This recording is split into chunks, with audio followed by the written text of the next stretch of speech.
I'm the answer to your every cry. So illusion for the way behind. I bring to you good news. Ngikubingelele mzalwane egameni likaJesu kuphi nakuphi lapho khona ufoleke lifuba ndikulalela iRhapsody yamaqiniso lebhalwe ngumfundisi Chris Kilomedi CDD. Lamhla ngolwesihlanu tilishumi nesikhombisa ku-October 2025. Kanti-ke umfundisi namuhla usindzisa ngesihloko lesithi kutalwa kabusha liqiniso lakamoya. Kanti-ke umfundisi uvula ngelivesi lalithathe ku-2 Corinthians 5 verse 17.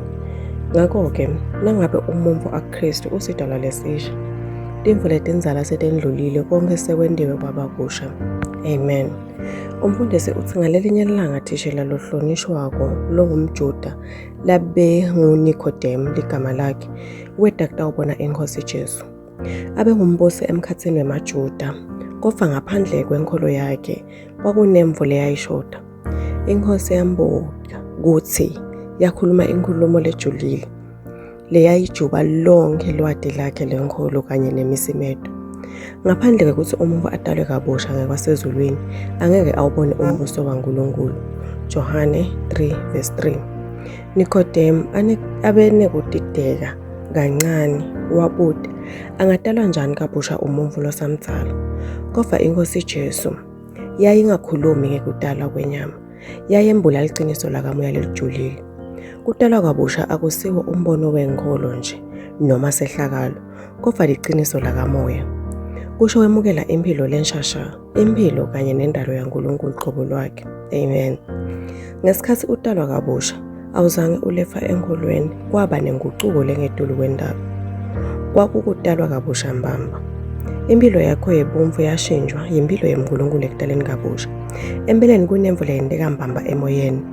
Wakhishwa ekufeni, walefa ekuphileni kanye nasekungabhubhini. Ngiqinisile ngithi kini lo olova livi lami akholwe ngulongithumile unekuphila lokuphakathi, akayi ekulahleni kodwa sewuphumile ekufeni wangena ekuphileni. Johane 5 verse 24. Amen. Nyalo njengoba sewudelwe kabusha udelwe livi ngamoya waNkulunkulu. Lokho lokudelwe inyama kuyinyama, nalokho lokudelwe ngomoya kumoya. Ungamangali ngoba nawo ngithi kuwe nifanele ukuthi nidalwe kabusha. Johane 3 verse 6-7. 1 Peter 1 verse 23 uthi phela senidelwe kabusha ngelivi laNkulunkulu lelingabhubhi kodwa leliphila phakathi naphakathi. IBhayibheli futhi kuJohane 1 verse 12-13 lithi kepha bonke labemukela ngekukholwa egameni lakhe wabapha emandla ukuthi babe bantwana baNkulunkulu, abazange badalwe ngengati nangenyama nangenzamvu yemvutha kodwa badalwa. Kusho lokhu kudalwa kabusha udelwe nguNkulunkulu luqobo lwakhe futhi kakhulu ngempilo kanye nangendalo yakhe emoyeni wakho. Wehlukile etigabeni talaba ngesiwo emaKristu. Njengalokho uJesu anjalo, nawe unjalo kulomhlaba. 1 John 4 verse 17. Hallelujah. Kuchubeka nesifundvo ngafundza Johane 3 verse 3-8, nencwadzi yaJakobe 1 verse 18, nekubase Galatia 2 verse 20. Kulesikhathi sanyalo nawucela sisho nawo umthandazo, utawusho-ke emva kwami uthi babe lothandzekako. Ngiyakubonga ngempilo lengedulu kwendalo yaKristu leseyisebenta kimi manje. Ngidele ngelivi lelingaboli leliphila phakathi naphakathi. Angisiye umumvu nje,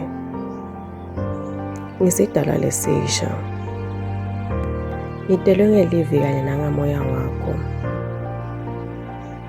Ngiphila impilo lephakeme lecelwe inkatimulo kanye nekulunga. Ngihamba ekuncobeni onke amalanga ngeligama likaJesu Kristu. Amen. Ngiyathemba-ke ukuthi uyijabulele kakhulu incwadi yethu yalamuhla. Amen. Siyakumema kwekuthi wende Jesu Kristu inkosi yempilo yakho ngekuthandaza kanje. Nkosi enkulunkulu, ngiyakholelwa ngayo yonke inhliziyo yami enkosini Jesu Kristu.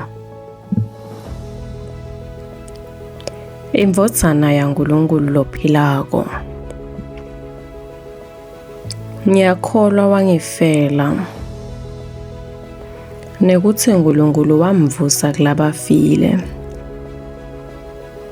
Ngiyakholwa uyaphila lamuhla.